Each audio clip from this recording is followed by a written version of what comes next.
Hi, I'm Mr. New Jersey. Today, I want to talk about the destruction of the Hindenburg airship, an event commonly referred to as the Hindenburg Disaster. But first, some background information.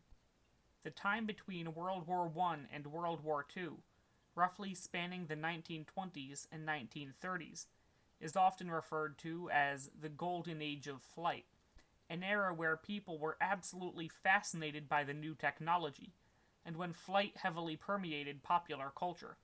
Basically, this was an era where people were thinking, wow, imagine the possibilities.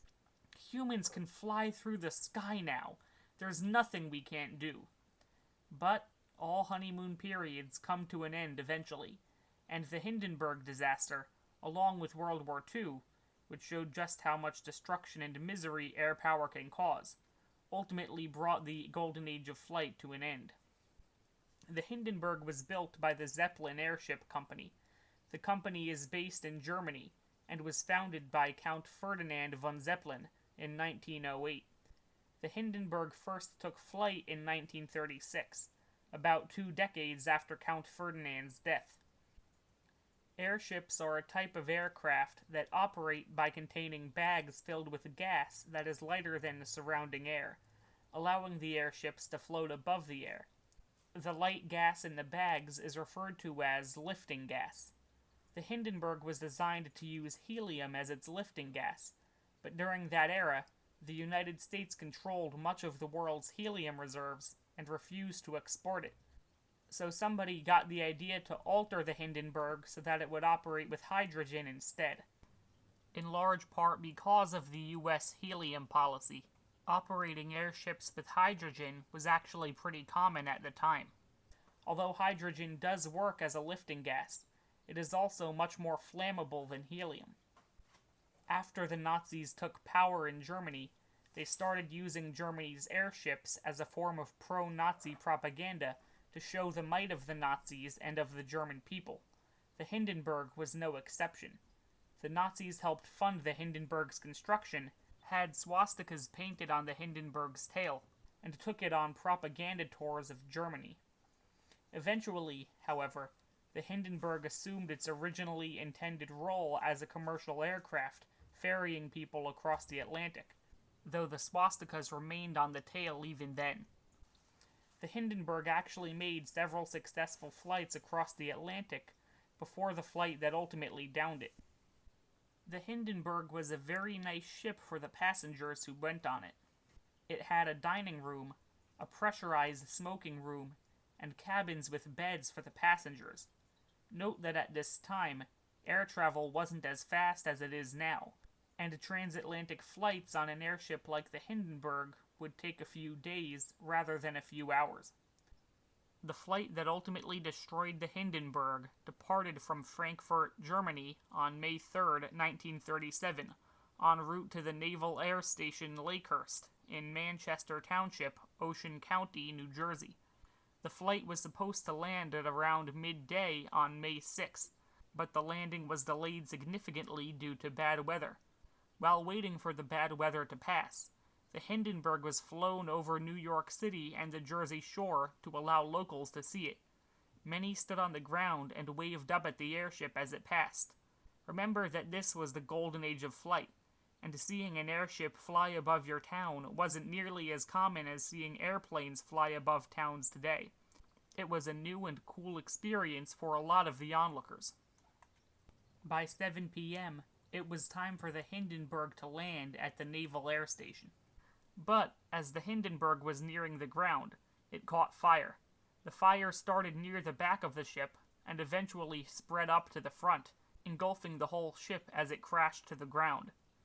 The exact reason the fire began is disputed, but one of the more likely theories seems to be that there was an electricity problem which caused the sparks to be fired off, which caused the hydrogen to catch fire. Herbert Morrison was a reporter with a radio station in Chicago, and he was at the naval base to cover what he believed would be the airship's successful landing. Instead, as he watched in horror as the Hindenburg burned, Morrison recorded his famous phrase, "Oh, the humanity!" despite the common belief that Morrison's report was broadcast live as the airship crashed. He actually just recorded his report, and it was broadcast after the fact. The airship continued to descend and eventually crashed to the ground as it was burning. Thankfully, the majority of those on board were able to escape alive. Of the 97 people on board, who were a mix of passengers and crew, 35 died, though in addition to these, one ground worker was killed. 62 of those on board, and the rest of the ground crew, survived the disaster. As I already discussed, the Hindenburg Disaster contributed to the decline of the golden age of flight. It also caused the U.S. to start exporting helium so that the use of flammable hydrogen in airships would become less common. More broadly, the disaster contributed to the decline of airships altogether, and the eventual dominance of the sorts of airplanes we see today, which are heavier than air and operate by means other than containing low-weight gases. Now, we'll discuss how you can tour the Hindenburg crash site. It is, of course, on a military base, so if you want to go, you'll have to submit information about yourself for a background check several weeks in advance. If you are approved and go on the tour, you'll have to follow various rules to protect the security of the base, including rules about what you can and can't take photos of.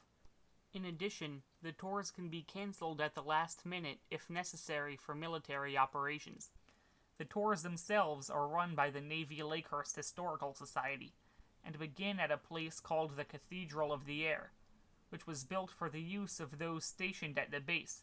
You'll get to hear about the history and uses of the cathedral. After that, you'll head to the Hindenburg crash site. The site itself is pretty much a marker on the ground with some information about the crash, but your tour guide will fill in the details, telling you all about the history of the crash and the events surrounding it. In fact, my tour guide was one of the people who saw the Hindenburg flying around as it waited to land, so it was really interesting to hear his stories. Once you've seen the crash site, you'll head into an aircraft hangar designed to hold airships such as the Hindenburg. In the hangar, you'll see exhibits presented by the Historical Society about airships and the military. You'll also see some historical military planes, and a portion of a fake aircraft carrier used by the Navy for training exercises. Overall, the tour is a really cool experience. Tours last 3 hours. They are offered on Wednesdays and some Saturdays. I'll link the Navy Lakehurst Historical Society's website in the video description so you can get more details from that. And just so you know before you go, the base that this tour takes place on is called Joint Base McGuire-Dix Lakehurst. Back at the time of the crash, the Naval Air Station Lakehurst was its own base, but it has since been consolidated with nearby Air Force Base McGuire and Army Fort Dix, resulting in the current Joint Base designation. I hope you enjoyed this video and learned something new. If you did, please subscribe and hit the notification icon down below to get more of my content. Have a nice day, and I'll see you next time.